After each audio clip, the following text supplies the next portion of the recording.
Good afternoon, everyone. So welcome to, this is really weird because I'm used to having the screen behind me. So welcome. Today I'm going to talk to you, give you a Telus-wise overview of the different programs that we offer. High level, I'll take you through some of our cyberbullying tips and what we've integrated into our programs, and then we'll talk about some research related to sexting.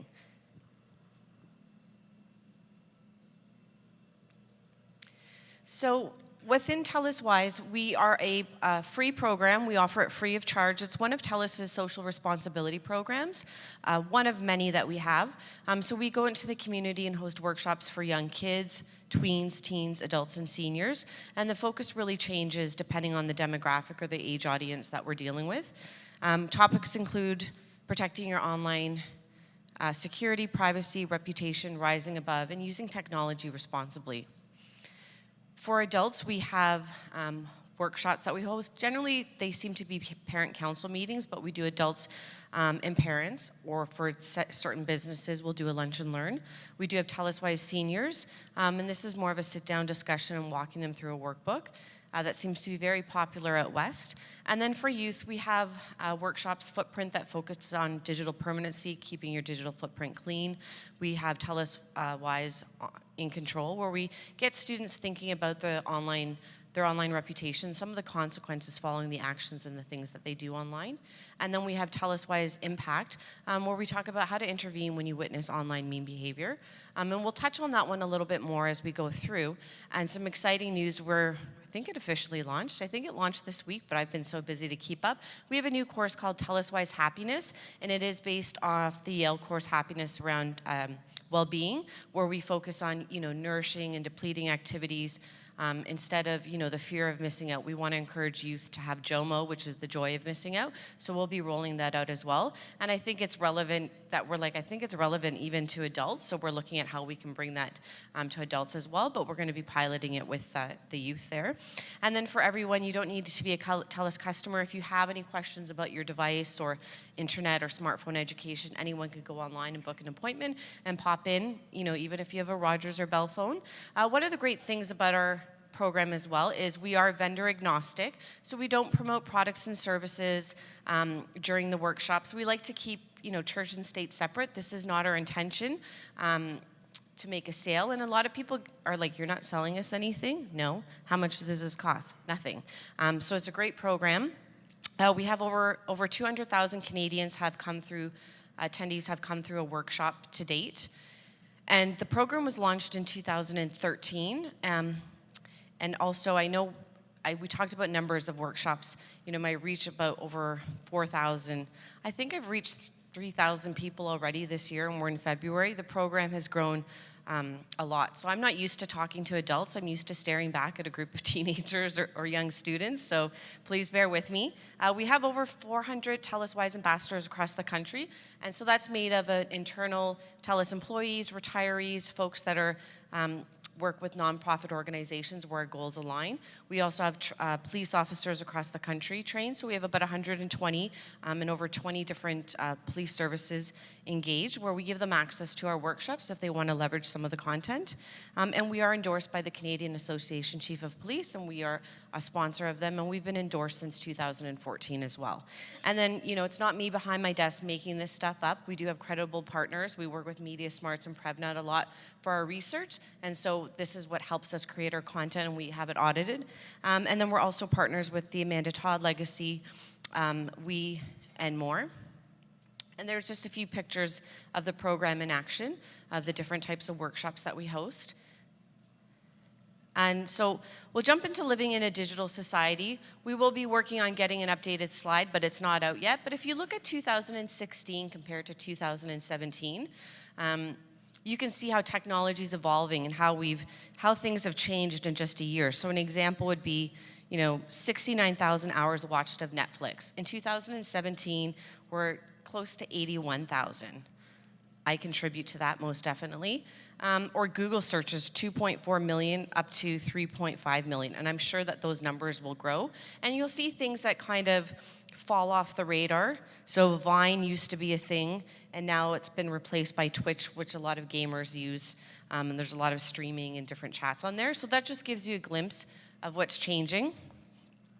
So we'll jump right into some of the research that we did with Media Smarts and PrevNet. So Canadian youth believe that cyberbullying is wrong and they're motivated to intervene when they witness it, but it would be more likely to do so if adults were better equipped to support them. So when we did this research, we found that we focused a lot of materials for the victims or perpetrators of online cyberbullying, but what we realized is that we didn't have a lot of resources for witnesses, because we know 71% of teens want to intervene when they witness online mean behavior, but they don't have the tools and strategies to do that. And some of them, in their valid concerns, two out of three people are afraid they're going to make the situation worse, and 50% of them think that they're going to make themselves a target. And so when you're young, that can definitely be a daunting task of how do I go about it. So we created the impact program that I'll highlight later. And then boys, minorities, and older youth are more likely to be cyberbullied.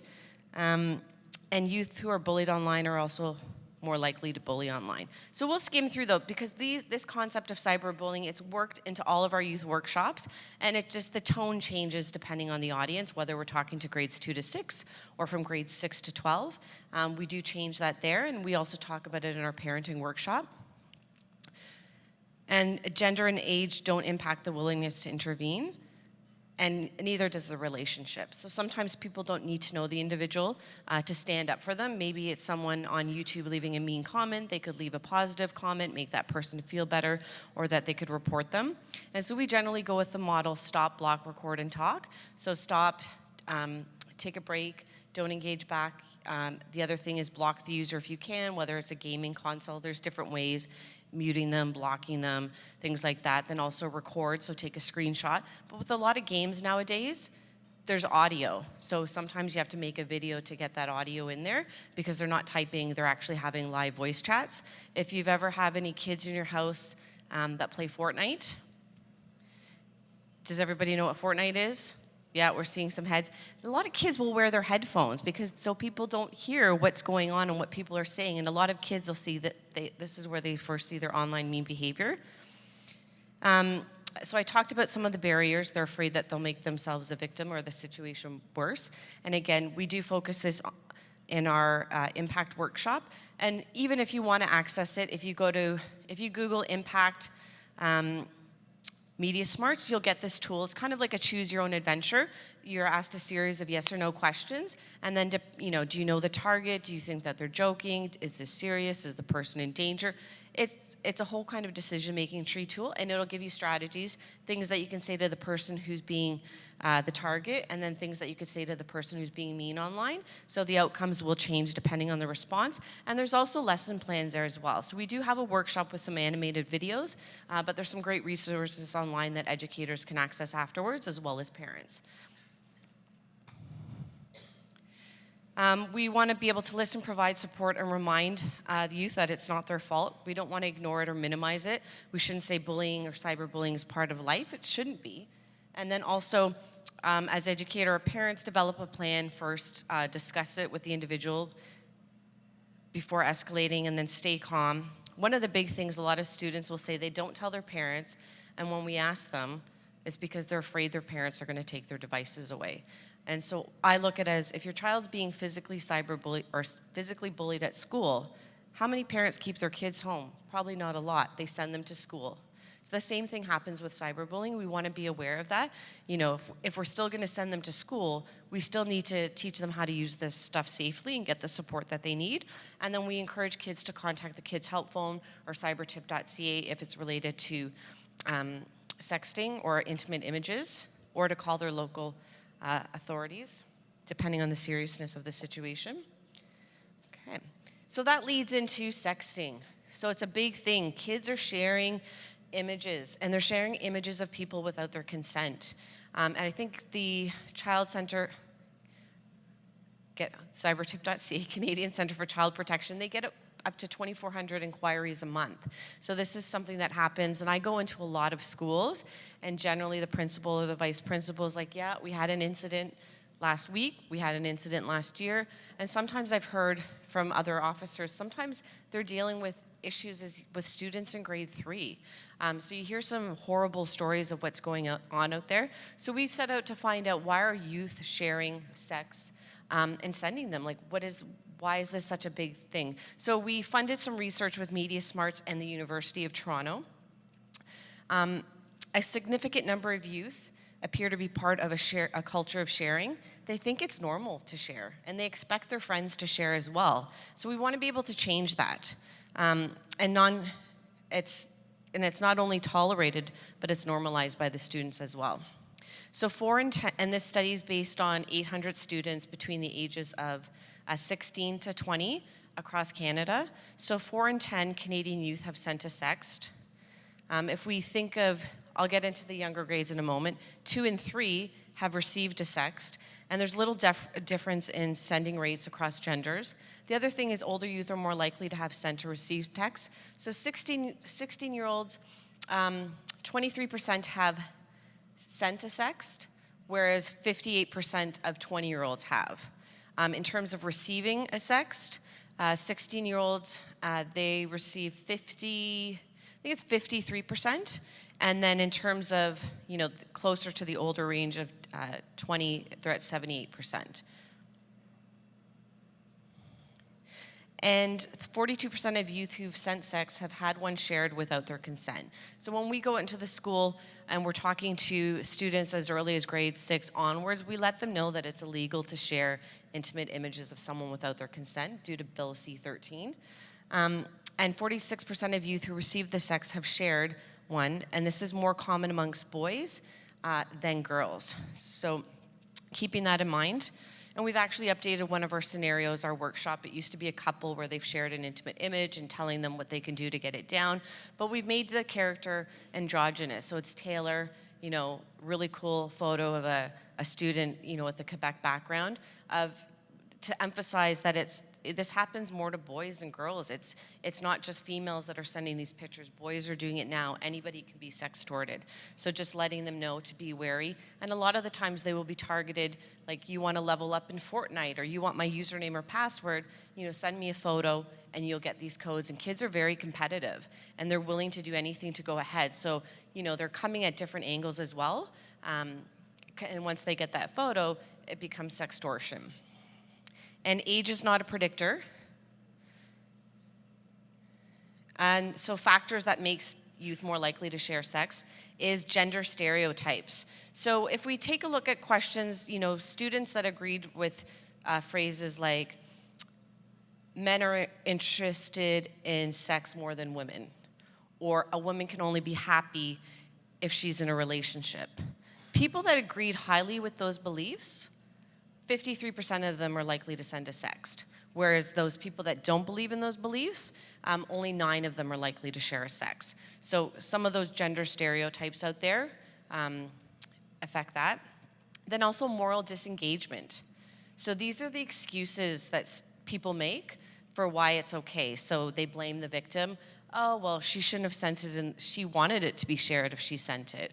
Or using language that makes it seem less serious, like, oh, it's no big deal, everybody's sending them nowadays. So there's those different moral disengagement techniques. The one most interesting, sadly many youth demonstrate moral disengagement. 46% feel it's the original sender's fault if the sext is shared. So if my buddy sends me a picture and I forward it on, it's not my problem. My buddy should have never sent it to me in the first place, right? So they make these excuses. And then back to the culture of sharing. I think 79% of teens in this survey, they expect that their friends are going to share sex with them. So it's that a culture of sharing. So as educators and parents, we want to talk about how uncommon sexting is. And so we don't want them to think that everybody does it. It's not normalized behavior, and we want to let students know that. Talk about digital permanence and that they shouldn't do anything that they don't want to. Even if you've never sent a photo, by taking these images, even if you have no intention of sharing them, it is risky behavior because you never know if someone gets access to your phone. If we think of celebrities in the media, they had no intentions, but somehow their accounts were hacked. That's one way of looking at it. And then just really focusing in on the fact that if you share these photos, it's morally wrong and it's harmful to the people that are affected by this, so that they know what the consequences are. And I like to reiterate it a lot with students when we host this workshop. Like, how would you feel if someone shared a photo of you? Would you be happy? Would you be excited to go to school and see all your peers? Probably not. So emphasizing that, and challenging excuses for sharing. And generally, where there's a lot of respect within the household, generally those students are less likely to share a sex. So you want to be having conversations about it and the impacts. So if students are aware of the law and the impacts that they have, they are less likely to send a sext or forward one on. And then also model consent. So when we're asking people to take photos, I always tell students, just polite to ask someone if they can take your photo first. If you're friends, and if you're gonna post it online, ask them. And that just generally goes for any type of photo sharing, but intimate images, I think we wanna get away from that behavior of that it's okay to send these types of photos out there, so just giving them a friendly reminder and having that discussion so that there's no surprises later. Cyberbullying and sexting are real issues facing youth today, and we all have a role to play in helping them rise above it. We do have, you may have noticed this hashtag before. Has anyone ever noticed that in the media or on YouTube or commercials? So we have the hashtag image there, and it's just to symbolize a group of people coming together to stand with each other to end bullying. We know one person can't end bullying, but millions can. So we encourage folks to take the Telus Wise digital pledge at telus.com/endbullying. And what we've been doing is, for pledges received, we're donating $1 to end bullying programs within Canada. Through different methods. We also partnered with a hip-hop artist, Sunreal, really positive, motivating song called No More. It's been doing really well on the radio, so we worked with him to draft that song for us, kind of like our anthem. And we're not gonna play the video, but the sum of it is, there's 8 million kids in Canada. By the time I finish this sentence, over 1 million will have been cyberbullied. We're not okay with that. So you can learn more by visiting telus.com/wise to get a program overview, to get a bit more details about the workshops that we host. And you can also download resources there. So we have parenting guides on how to deal with cyberbullying. We've got, checking your relationship with digital technology. We talk about screen time. And so we do have a lot of documents there for youth, parents alike, for educators. We have classroom activities that we created with MediaSmart, and all of these resources are free. If you have any specific questions or you want more information about some of the research that we did, you could email wise@telus.com or myself, amanda.lee, L-E-E, @telus.com.